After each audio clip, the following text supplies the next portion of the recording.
ಕಲಬುರಗಿ ಜಿಲ್ಲೆಯ ಚಿತ್ತಾಪುರ ತಾಲೂಕು ಆಡಳಿತ ವತಿಯಿಂದ ಚಿತ್ತಾಪುರ ಪಟ್ಟಣದ ತಹಸೀಲ್ದಾರ್ ಕಚೇರಿ ಆವರಣದಲ್ಲಿ 77ನೇ ಗಣರಾಜ್ಯೋತ್ಸವ ದಿನಾಚರಣೆಯನ್ನು ಸರಳತೆ, ಶಿಸ್ತು ಹಾಗೂ ಅರ್ಥಪೂರ್ಣತೆಯೊಂದಿಗೆ ಭವ್ಯವಾಗಿ ಆಚರಣೆ ಮಾಡಲಾಗಿದೆ.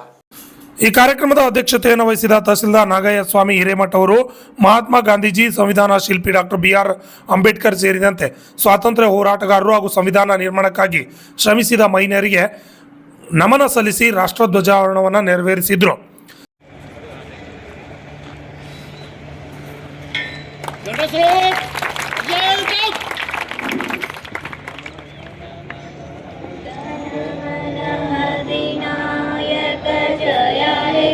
भारत भाग्य विधाता पंजाब सिंध गुजरात मराठा सिंध हिमाचल यमुना गंगा उत्कल जननी तरंगा तव शुभ नामे जागे तव शुभाशिष आहे तव जय गाथा जन गण मंगलदायक जय हे भारत भाग्य विधाता. ಈ ಸಂದರ್ಭದಲ್ಲಿ ಬ್ರಿಟಿಷರಿಗೆ ಸಿಂಹ ಸ್ವಪ್ನವಾಗಿ ಪರಿಣಮಿಸಿದ ಕಿತ್ತೂರು ರಾಣಿ ಚೆನ್ನಮ್ಮ, ಬಲಗೈ ಬಂಟ ಹಾಗೂ ದೇಶಕ್ಕಾಗಿ ಪ್ರಾಣತ್ಯಾಗ ಮಾಡಿದ ಕನ್ನಡ ನಾಡಿನ ಹೆಮ್ಮೆಯ ಕ್ರಾಂತಿವೀರ ಸಂಗೊಳ್ಳಿ ರಾಯಣ್ಣ ಅವರ ಜನವರಿ 26ರ ಬಲಿದಾನ ದಿನದ ಅಂಗವಾಗಿ ಭಾವಚಿತ್ರಗಳಿಗೆ ಪುಷ್ಪಾರ್ಚನೆ ಸಲ್ಲಿಸಿ ಶತಕೋಟಿ ನಮನ ಸಲ್ಲಿಸಲಾಯಿತು. 77ನೇ ಗಣರಾಜ್ಯೋತ್ಸವದ ಮಹತ್ವ ಕುರಿತು ಮಾತನಾಡಿದ ತಹಸೀಲ್ದಾರ್ ನಾಗಯ್ಯ ಹಿರೇಮಠ ಅವರು, ಭಾರತೀಯ ಸಂವಿಧಾನವು ವಿಶ್ವದಲ್ಲೇ ಶ್ರೇಷ್ಠ ಸಂವಿಧಾನವಾಗಿದ್ದು ಇದು ಸಮಾನತೆ, ಸ್ವಾತಂತ್ರ್ಯ, ಭ್ರಾತೃತ್ವ ಹಾಗೂ ನ್ಯಾಯದ ಮೌಲ್ಯಗಳ ಮೇಲೆ ಆಧಾರಿತವಾಗಿದೆ. ನಾವು ಕೇವಲ ಹಕ್ಕುಗಳ ಬಗ್ಗೆ ಮಾತ್ರ ಚಿಂತಿಸದೆ ನಮ್ಮ ಕರ್ತವ್ಯಗಳನ್ನು ನಿಷ್ಠೆಯಿಂದ ನಿರ್ವಹಿಸುವ ಮೂಲಕ ರಾಷ್ಟ್ರ ನಿರ್ಮಾಣದಲ್ಲಿ ಕೈ ಜೋಡಿಸಬೇಕೆಂದು ಕರೆ ನೀಡಿದರು. ದೇಶದ ಈಗಿನ ಯುವ ಪೀಳಿಗೆಗೆ, ನಮ್ಮ ದೇಶದ ಮುಂದಿನ ಯುವಕರಿಗೆ, ವಿದ್ಯಾರ್ಥಿಗಳಿಗೆ ಅದು ಪ್ರೇರಣೆ ಆಗಬೇಕು. ಈ ದೇಶ ಮೇಲೆ ಸನ್ಮಾನ ಮಾಡಿದಂತ ಗಣ್ಯರಂತೆ ನಾನು ಸಹ ಮುಂದೆ ಸನ್ಮಾನಿತ ಆಗಬೇಕು. ನಾನು ವಿದ್ಯಾರ್ಥಿ, ನಾನು ವಿವಿಧ ಕ್ಷೇತ್ರದಲ್ಲಿ, ಕ್ರೀಡಾ ಕ್ಷೇತ್ರದಲ್ಲಿ ಸಾಧನೆ ಮಾಡಿದಾಗ ನನಗೂ ಸಹ ಈ ರೀತಿ ಸನ್ಮಾನ ಆಗುತ್ತೆ. ನಮ್ಮ ವಿದ್ಯಾರ್ಥಿ ಇವತ್ತು SSLC ಫಲಿತಾಂಶದಲ್ಲಿ ಅತಿ ಹೆಚ್ಚು ಅಂಕವನ್ನು ಪಡೆದಿದ್ದಾರೆ. ಆ ವಿದ್ಯಾರ್ಥಿಗಳು ಸರ್ಕಾರದಿಂದ 50,000 ವಿಶೇಷ ಬಹುಮಾನ ಇದೆ, ವಿಶೇಷ ಒಂದು ಅವಕಾಶ ಇದೆ. ಆ 50,000 ಹಣದಿಂದ ಆ ವಿದ್ಯಾರ್ಥಿಗೆ ಇವತ್ತು ತನ್ನ ಶಿಕ್ಷಣವನ್ನು ಪೂರೈಸಿಕೊಳ್ಳಲಿಕ್ಕೆ ಅನುಕೂಲಕರ ಆಗುತ್ತೆ. ಅದೇ ರೀತಿಯಿಂದ ನಮ್ಮ ತಾಲೂಕಿನ ವಿದ್ಯಾರ್ಥಿಗಳು ನಾನು ಸಹ 50,000 ರೂಪಾಯಿ ಪಡಿಬೇಕಂತ ಪ್ರತಿಜ್ಞೆ ಮಾಡಬೇಕು. ಇವತ್ತು ಮಾಡ್ತೀರಾ? ಮಾತು ಹೇಳ್ತಾ ಇದ್ರಿ, ಎಲ್ಲಿ ಮಾಡ್ತೀರಿ? ಒಂದು ಮಾತು ಹೇಳ್ತಾ ಇದ್ರಿ ನೋಡಿ. ಇಲ್ಲಿ ನಿಮ್ಮೆಲ್ಲೇ ನೋಡಿದ್ರಿ 50,000 ರೂಪಾಯಿ ಹಣ ಪಡೆದ ವಿದ್ಯಾರ್ಥಿ ನಿಮ್ಮ ಅಕ್ಕ ತಂಗಿ ಇದ್ದಾರೆ. ಎಲ್ಲೇ 29 ಜನ ವಿದ್ಯಾರ್ಥಿಗಳು ಇವತ್ತು ರಾಜ್ಯ ಮಟ್ಟಕ್ಕೆ ಆಯ್ಕೆ ಆಗಿದ್ದಾರೆ. ಕೇವಲ ವಲಯ ಮಟ್ಟ ಅಲ್ಲ, ರಾಜ್ಯ ಮಟ್ಟ ಬೆಂಗಳೂರು, ನಮ್ಮ ಚಿತ್ತಾಪುರ ಇವತ್ತು ಬೆಂಗಳೂರು ಮಟ್ಟದಲ್ಲಿ ರಾಜ್ಯ ಮಟ್ಟದ ಕ್ರೀಡಾ ಕ್ಷೇತ್ರದಲ್ಲಿ ಇವತ್ತು ಸಾಧನೆ ಮಾಡ್ತಾ ಇದ್ದಾರೆ, ಮುಂದೆ ಗೆದ್ದುಕೊಂಡು ಬರ್ತಾ ಇದ್ದಾರೆ. ಅವರಿಗೂ ಸಹ ನಮ್ಮ ತಾಲೂಕು ಆಡಳಿತದಿಂದ ಮುಂದೆ ಗೆದ್ದುಕೊಂಡ ವಿದ್ಯಾರ್ಥಿಗಳಿಗೆ ವಿಶೇಷ ಸನ್ಮಾನ ಕಾರ್ಯಕ್ರಮ ಮಾಡ್ತೀವಿ. ಅದೆಲ್ಲ ಇವತ್ತು ಆ ಒಂದು ವಿದ್ಯಾರ್ಥಿಗಳು ಈ ಮಟ್ಟಿಗೆ ಬೆಳೆಯಲಿಕ್ಕೆ ಕಾರಣ ಆ ಶಾಲೆಯ ಶಿಕ್ಷಕರು. ಆ ಶಿಕ್ಷಕರಿಗೂ ಸಹ ತಾಲೂಕು ಆಡಳಿತ ಪರವಾಗಿ ಅಭಿನಂದನೆಗಳನ್ನು ಸಲ್ಲಿಸುತ್ತೇನೆ. ಮತ್ತು ಶಿಕ್ಷಣ ಇಲಾಖೆಯ ಮುಖ್ಯಸ್ಥರು, BOರಿಗೂ ಮತ್ತು ಕ್ರೀಡಾ ಅಧಿಕಾರಿಗಳಿಗಂತ ಚಂಚಲಪ್ಪರಿಗೂ ಸಹ ವಿಶೇಷವಾದಂತಹ ಅಭಿನಂದನೆಯನ್ನು ಸಲ್ಲಿಸುತ್ತೇನೆ. ಈ ರೀತಿ ನಮ್ಮ ಚಿತ್ತಾಪುರ ತಾಲೂಕಿನಲ್ಲಿ ಒಳ್ಳೆಯ ವಿದ್ಯಾರ್ಥಿಗಳು ಒಳ್ಳೆಯ ಶಿಕ್ಷಣದಲ್ಲಿ ಇವತ್ತು ನಮ್ಮ ಜಿಲ್ಲಾ ಉಸ್ತುವಾರಿ ಸಚಿವರು ಶಿಕ್ಷಣ ಕ್ಷೇತ್ರದಲ್ಲಿ ಬಹಳ ಪ್ರಮುಖವಾದಂತಹ ಒಂದು ಆಸಕ್ತಿ ಇದೆ. ಅವರು ಸಾಕಷ್ಟು ಇದರಲ್ಲಿ ಅರಿವು ಕೇಂದ್ರಗಳು ಪ್ರಾರಂಭ ಮಾಡ್ತಾರೆ. ಪ್ರತಿಯೊಂದು ಗ್ರಾಮ ಪಂಚಾಯತಿಯಲ್ಲಿ ಅರಿವು ಕೇಂದ್ರಗಳಿವೆ. ನಿಮ್ಮ ಗ್ರಾಮಗಳಲ್ಲಿ ಸಾಕಷ್ಟು ಅಧ್ಯಯನ ಮಾಡಲಿಕ್ಕೆ ಪುಸ್ತಕಗಳಿದ್ದಾವೆ, ಕಾಂಪಿಟೇಟಿವ್ ಎಕ್ಸಾಮ್ನಲ್ಲಿ ಪುಸ್ತಕಗಳಿದ್ದಾವೆ. ಅವೆಲ್ಲವನ್ನು ಅಧ್ಯಯನ ಮಾಡಬೇಕು. ಇವತ್ತು ನೋಡಿರಲ್ಲ ನಮ್ಮ ಚಿತ್ತಾಪುರ ಕ್ಷೇತ್ರದಲ್ಲಿ ಎಂತ ದೊಡ್ಡ ಶಿಕ್ಷಣ ಶಾಲೆಯ ಅಂದ್ರೆ LKG ಹಿಡ್ಕೊಂಡು PUC ವರೆಗೆ ಒಂದು ಉತ್ತಮವಾದ ಒಂದೇ ಕಾಂಪೌಂಡ್ ನಲ್ಲಿ, ಒಂದೇ ಬಿಲ್ಡಿಂಗ್ ನಲ್ಲೇ ಶಿಕ್ಷಣ ಒಂದು ವ್ಯವಸ್ಥೆ ನಮ್ಮ ತಾಲೂಕಿನಲ್ಲಿದೆ.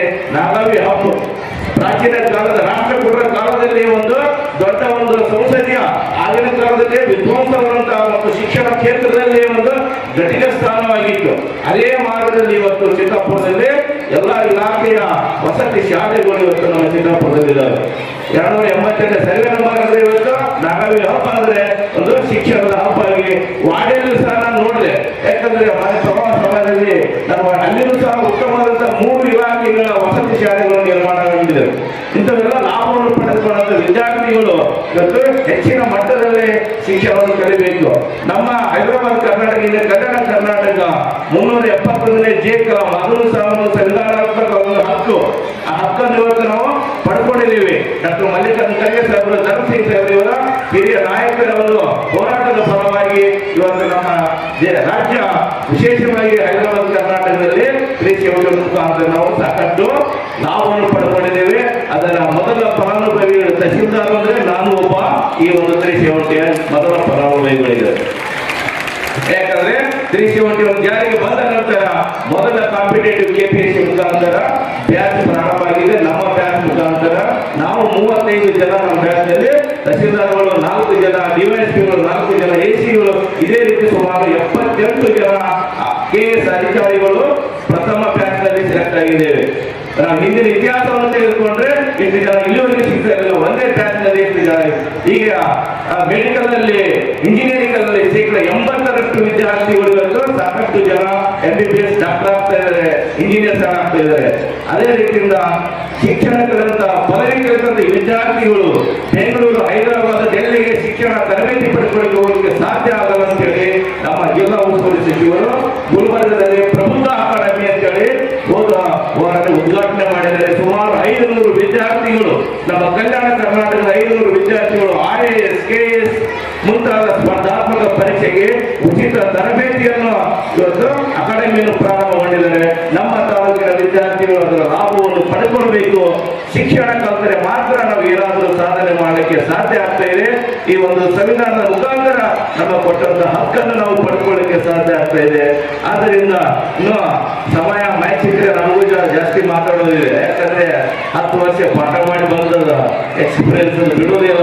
ಸಿಕ್ಕರೆ 10 ವರ್ಷದ ಪಾಠ ಮಾಡ್ತಾ ಇದೇನೋ ಒಂದು ತಾಸು ಸಿಕ್ಕ ಒಂದು ತಾಸು ಭಾಷಣ ಮಾಡೋರು.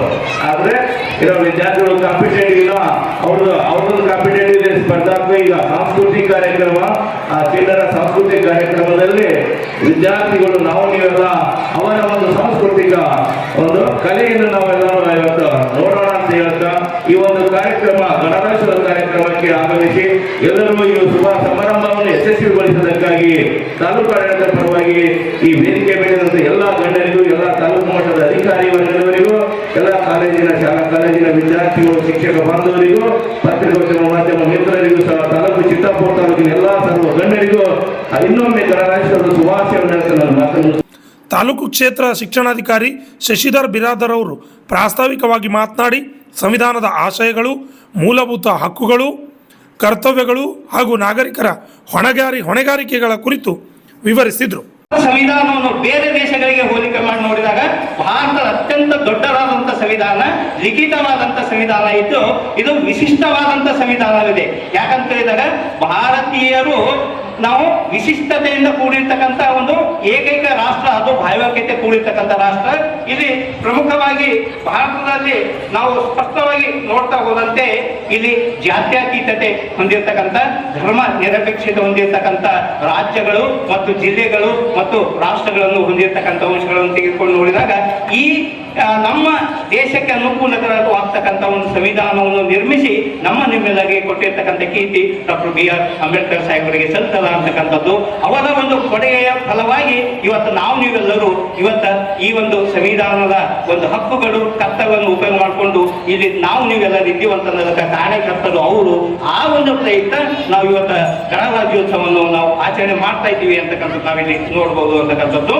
ಇಲ್ಲಿ ಪ್ರಮುಖವಾಗಿ ನಾವು ತೆಗೆದುಕೊಂಡು ನೋಡಿದಾಗ 1950ರಂದು ನಮ್ಗೆ ಸಂವಿಧಾನ ಜಾರಿ ಬಂದರೂ ಸಹ ಅನೇಕ ಅಡೆತಡೆಗಳು ಇದ್ದವು. ಆ ಅಡೆತಡೆಗಳನ್ನು ಮೆಟ್ಟಿ ನಮ್ಮಲ್ಲಿರ್ತಕ್ಕಂಥ ಕೆಲವೊಂದು ಸುಧಾರಣೆಗಳನ್ನು ತರುವ ಉದ್ದೇಶದಿಂದಾಗಿ ಈ ಒಂದು ಕಾರ್ಯಕ್ರಮವನ್ನು ಪ್ರತಿ ವರ್ಷ ಜಾರಿಗೆ ತರ್ತಾ ಇದ್ದೀವಿ. ಕಾರ್ಯಕ್ರಮದಲ್ಲಿ ಗ್ರೇಟ್ 2 ತಹಸೀಲ್ದಾರ್ ರಾಜ್ಕುಮಾರ್ ಮರ್ತುರ್ಕರ್, ಪಶುಸಂಗೋಪನಾ ಇಲಾಖೆ ತಾಲೂಕು ಅಧಿಕಾರಿ ಶಂಕರ್ ಕಣ್ಣಿ, ತಾಲೂಕು ಪಂಚಾಯತ್ ಕಾರ್ಯನಿರ್ವಾಹಕ ಅಧಿಕಾರಿ ಅಕ್ರಮ್ ಪಾಷಾ, PSI ಮಂಜುನಾಥ್ ರೆಡ್ಡಿ, ಅರಣ್ಯಾಧಿಕಾರಿ ವಿಜಯಕುಮಾರ್ ಬಡಿಗೇರ್, ತಾಲೂಕಾ ಕೃಷಿ ಅಧಿಕಾರಿ ಸಂಜೀವ್ ಕುಮಾರ್ ಮಾನ್ಕರೆ, ಕೋಲಿ ಸಮಾಜದ ಮಾಜಿ ಅಧ್ಯಕ್ಷರು ಹಾಗೂ ಹಿರಿಯ ಮುಖಂಡರು ಹನುಮಂತ ಸುಂಕನೂರ್ ಹಾಗೂ ವಿವಿಧ ಇಲಾಖೆ ಅಧಿಕಾರಿಗಳು, ಶಾಲೆಯ ಶಿಕ್ಷಕರು, ಶಿಕ್ಷಕಿಯರು ಉಪಸ್ಥಿತರಿದ್ದರು. ಇದೇ ವೇಳೆ ಬ್ಲಾಕ್ ಕಾಂಗ್ರೆಸ್ ಅಧ್ಯಕ್ಷರು ಹಾಗೂ PLD ಬ್ಯಾಂಕ್ ಅಧ್ಯಕ್ಷರಾದ ಭೀಮಣ್ಣ ಸಾಲಿ, ಕೃಷಿಕ ಸಮಾಜದ ತಾಲೂಕು ಅಧ್ಯಕ್ಷ ನಾಗರೆಡ್ಡಿ ಗೋಪ್ಸೇನ್, ಸರ್ಕಾರ ನೌಕರ ಸಂಘದ ಜಿಲ್ಲಾಧ್ಯಕ್ಷ ಬಸವರಾಜ ಬಳ್ಳೊಂಡಗಿ ಸೇರಿದಂತೆ ವಿವಿಧ ಇಲಾಖೆಗಳ ಅಧಿಕಾರಿಗಳು, ಸಂಘಟನೆಗಳ ಮುಖಂಡರು ಹಾಗೂ ಸಾರ್ವಜನಿಕರು ಹಾಜರಿದ್ದರು. ಅಣ್ಣರಾಯ್ ವಿ ವಿಣಿ, RJ 32 ಕನ್ನಡ ನ್ಯೂಸ್, ಚಿತ್ತಾಪುರ್.